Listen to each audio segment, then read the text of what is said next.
من به قسمت 19 دوره رایگان آموزش فتوشاپ. در قسمت میخوام بریم سراغ ابزار پاک‌کن و مجموعه ابزارهایی که در این دسته وجود دارن. خب ابزار پاک‌کن به نوعی میتونیم بگیم جزء ابزارهای مخرب استفاده میشه، یعنی که بهتره که از پاک‌کن استفاده نکنه و از ماسک استفاده کنه. حتی مراحل بعدی کار با ماسک ها رو هم توضیح میدم، ولی خب دیگه نیاز هست که کل ابزارها توضیح داده بشه.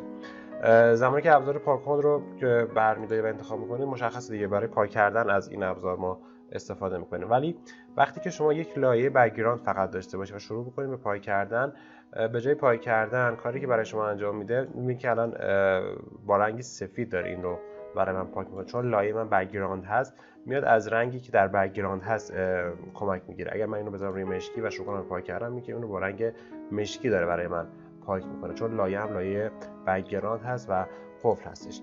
اگر بخوام به صورت شفاف این رو من پاکش کنم، کافیه که روی این علامت قفل یک بار کلیک کنم، قفل لایه برای من برداشته بشه. الان وقتی که شروع کنم پاک کردن، می‌بینید که داره به صورت شفاف برای من اون قسمت‌ها رو پاک می‌کنه و به این صورت اون نواحی که نیاز هست از تصویر پاک میشه.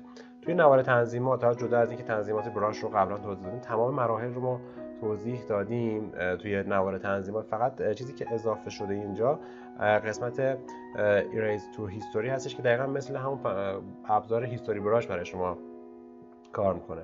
وقتی که من این رو انتخاب کنم و فعالش کنم، بیام توی پنل هیستوری، اگه هر نقطه برگشت رو بذارم روی مرحله اولی که بوده و شروع کنم به برایز دادن، ببینید که داره این قسمت رو برای من برمیگردونه و میتونید از این هیستوری برای این جاها استفاده کنید. خب این کار خود ابزار براش بود. حالا روی لایه بک‌گراند ما کار کردیم، لایه قفل رو هم برداشتیم و دیدیم که به چه شکل تونستیم اون قسمت ها رو حذف کنیم. توی مجموعه بعدیش ابزار بک‌گراند ایریز تول هستش.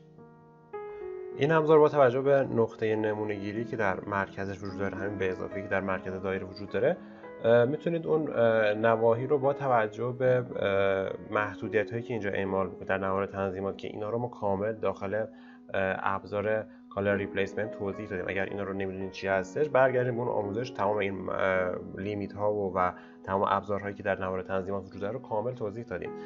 الان من میخوام با توجه به نقطه نمونه گیری که وجود داره، وقتی که رو حالت کانتیگیوس باشه، به صورت پیوسته اگر باشه و من اولین کلیکم رو انجام بدم، تا زمانی که این نقطه به اضافه ای که داخل دایره وجود داره روی نواحی دیگه نیاد، الان میبینید که دایره روی، یعنی بخشی از دایره روی موی سر وجود داره ولی پاک نمیشه، چون که اون علامت تارگت ما، اون به اضافه ما، روی رنگ زرد قرار گرفته و میبینید که فقط خیلی راحت داره اون قسمت مربوط به رنگ زرد داره برای من پاک میشه. اگر بخوام رنگ رو به صورت کلی پاک بکنم، میام اینو میذارم حالت وانس و فقط همین تک رنگی که اینجا وجود داره برای من پاک کنه و تلرانسی که اینجا وجود داره با توجه به رنگ‌های زردی که وجود داره میتونم تلرانس رو مشخص کنم که تا چه تلرانسی این رنگ‌ها رو تشخیص بده. روی 50% برای این رنگ مناسبه و شروع می‌کنم به برایز دادن. الان با توجه به اینکه من دارم میام روی مدل، می‌بینید که پاک نمی‌کنه. حالا چون بخش‌هایی از رنگ پوست هم به رنگ زرد نزدیک هست، یه قسمت‌هایی از اون رو هم میاد برای من پاک کنم. این تلرانس رو کمترش می‌کنم، میذارمش روی 20% و براش میزنم و الان می‌بینید که دیگه اون اتفاق نمیفته. تلرانس رنگ رو کمتر کردیم و خیلی راحت میتونید اون نواحی که نیاز هست رو پاک کنید توسط ابزار بک‌گراندمون و خیلی خوب مدل رو از پس زمینش جدا کنید. حالا بعضی از قسمت ها رو من میام با ابزار خود ایریز تول میام برمیگردونم، این تیک رو برمیدارم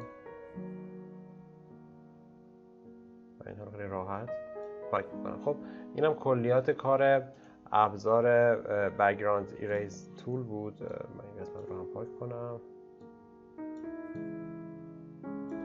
چون اینجا تولرانس رو بیشتر کنم.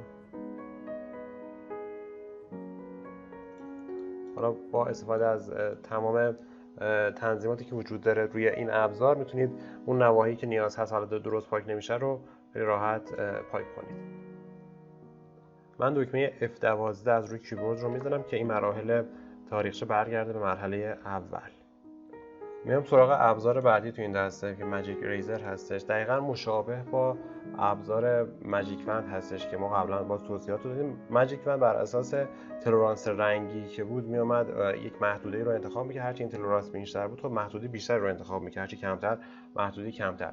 الان دقیقاً ماجیک اریزر هم یک تلرانس داره که بر اساس اون تلرانس میتونید بیاین اون محدوده رو پاک کنه. الان روی تلرانس سی هستش، وقتی من کلیک می‌کنم می‌بینید که دقیقاً اومد اون با همون تلرانس رنگی که وجود داشت با توجه به که پیوستگی اینجا فعال است این قسمت رو پاک نکرد. این که خیلی راحت تونست اون محدوده رو برای شما پاک کنه. ولی خب نکته که وجود داره اگر من روی لبه های این مدل بیام و زوم کنم یه مقدار اون نقاط شفاف رو نداره، چون بر اساس پیکسل داره این رو پاک میکنه و رنگ رو به صورت شفاف نمیتونه کامل پاک میکنه که باز این قسمت آنتی آلیاس چون فعال هستش حالت نرمی رو روی اون لبه ها اعمال میکنه. حتما اگر خواستیم با این ابزار کار کنید تیک مربوط به آنتی آلیاس فعال باشه. خب این بود کلیات مجموعه ابزار ایریزر یا پاکون که میتونید از این ابزار هم برای کارهاتون استفاده کنید برای پاک کردن قسمتی از عکس، رنگ ها و اون محدوده‌ای که نیاز دارید.